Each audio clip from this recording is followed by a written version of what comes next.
Palestinian President Mahmoud Abbas suspends peace talks with Israel amid international condemnation. Israel says its assault on Gaza will continue.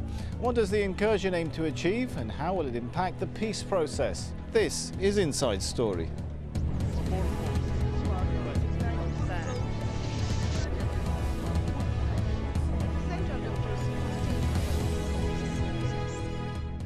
Hello, I'm Sami Zeidan.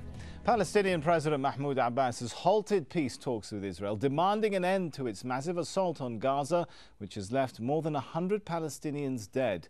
Among the casualties, many civilians, including children. The offensive's drawn condemnation from the United Nations and European Union, who cite excessive and disproportionate force. But Israel says it's acting in self-defense to crush cross-border rocket attacks by Hamas. Well, the Prime Minister Ehud Olmert has vowed the blitz will continue.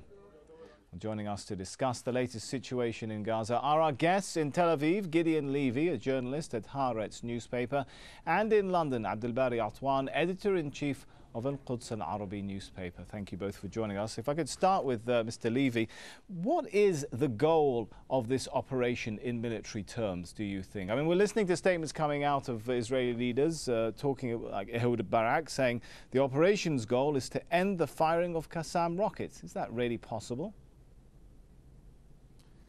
No, I'm afraid it's an impossible goal, and I'm afraid that Mr. Barak knows it very well. On the other hand, so why is he saying that then? Because Barak is responsible on the defense of Israel, and he feels obliged to do something, in quotation marks.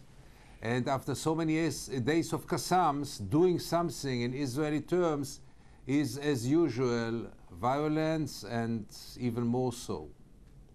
What do you think then is the real goal? If doing something, you say, they realize that is not going to end the Qassam rockets being fired, what then is perhaps the more realistic objective that they might have on their table? I think the first objective is the domestic public opinion, to show the people of Sderot and Ashkelon and others that their government is doing something. I don't underestimate this goal. Except of this, there is a strategic goal, finally, and I don't think they'll never achieve it, but their strategic goal is to bring an end to the Hamas government in Gaza. Can it be done by tanks and artillery and mass killing? I doubt it very much. All right, let's take that point, an interesting one, and go over to Abdelbari Atwan. Bringing down the Hamas administration in Gaza, is that a realistic objective that could be achieved perhaps from this sort of action?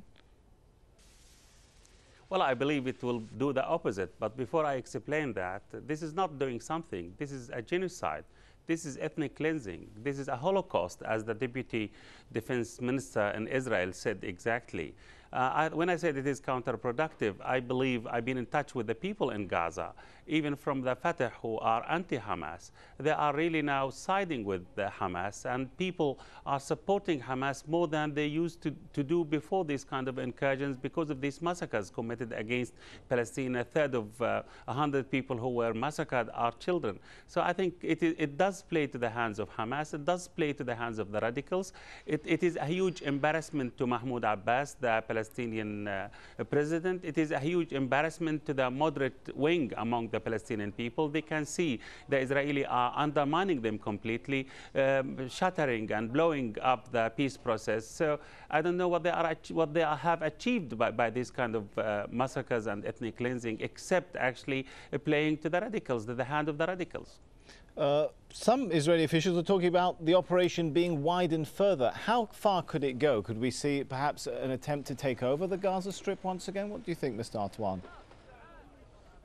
Well, I think, no, they actually would like to massacre the Palestinian people because, and they want to create problems for the peace process. They want to derail the peace process. They want to blow up Annapolis Peace Conference. That's the aim of that. I think if they are genuine about peace, they could talk to Hamas. They could talk to the Palestinian people. They could actually make Mahmoud Abbas' job extremely successful.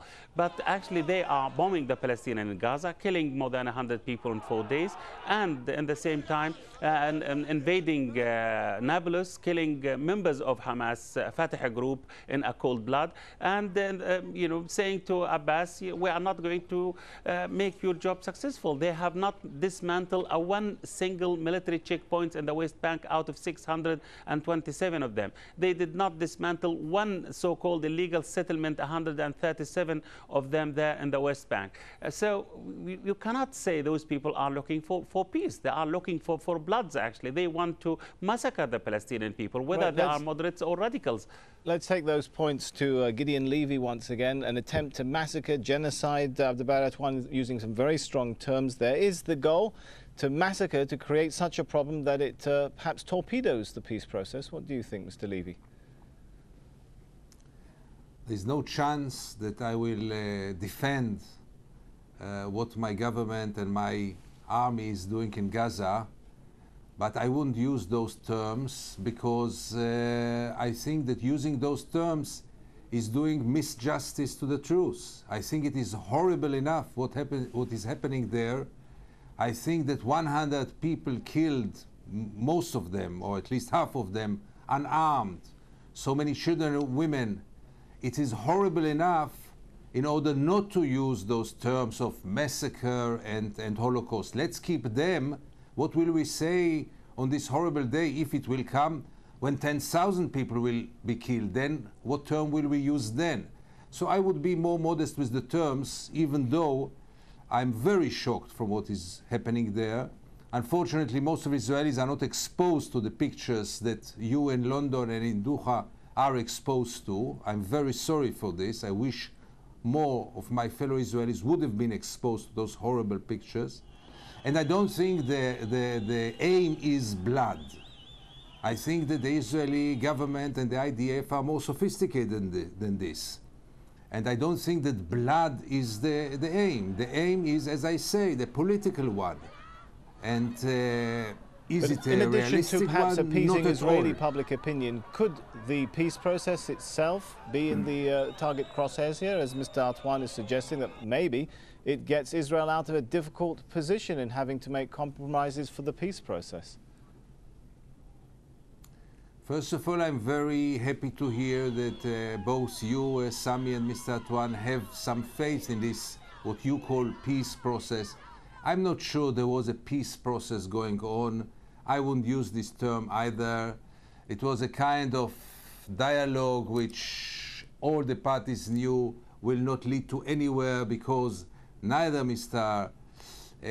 Mahmoud Abbas nor Mr. Ehud Olmert are capable of delivering the goods.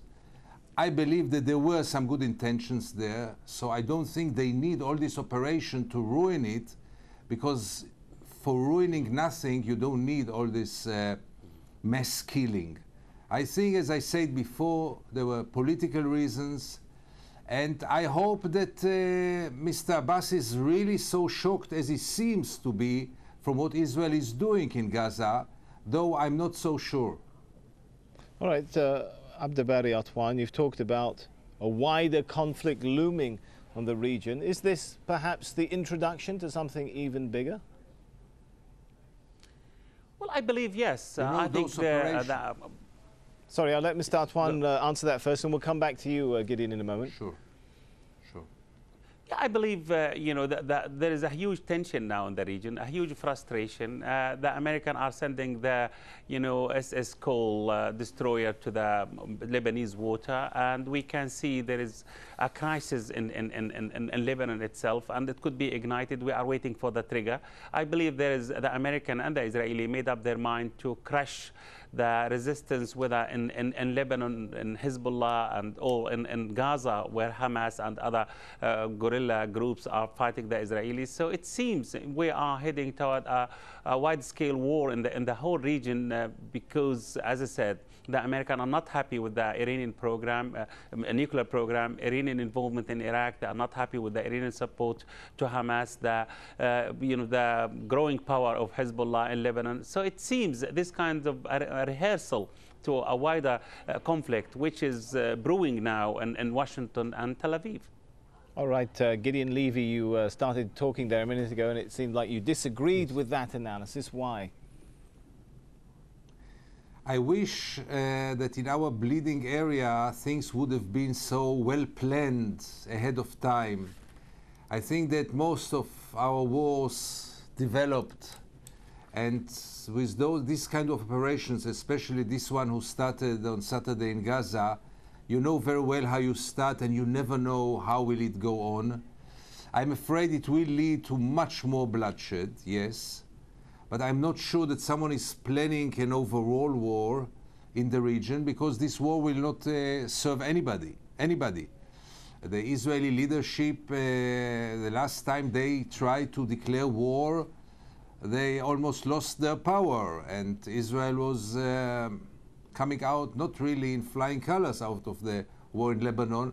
I'm not sure that the present government of Israel is willing to undergo another experience like this, and Gaza can be very similar to southern Lebanon from this point of view. How do you respond, so yes, to I those? think there will be. How do you, I mean, some would say it's precisely because of that point, because perhaps the last war didn't go so well, that the US and Israel hasn't really set things in its best favor in terms of the outcome of that war, that is precisely the reason why many expect a resumption of that conflict, that simply the fight hasn't been resolved yet. Yeah, but it will not be resolved through the refugee camps of Gaza. In the refugee camps of Gaza, you might kill women and children, you might really get into a real massacre, but you will not gain anything political. As Mr. Atwan said very rightly so, the more we fight there, the stronger the Hamas will be. We know it from history. You don't break a spirit of a people by force, and you don't change political attitudes and political opinions throughout shelling and closure. It usually goes the other way around. And I hope that the Israeli government is clever enough to know it. All right, we're going to have to ask our guest to stay with us for a moment, because it is time for a short break. When we come back, we look at the options available to Palestinians coming out of this current crisis. Stay with us.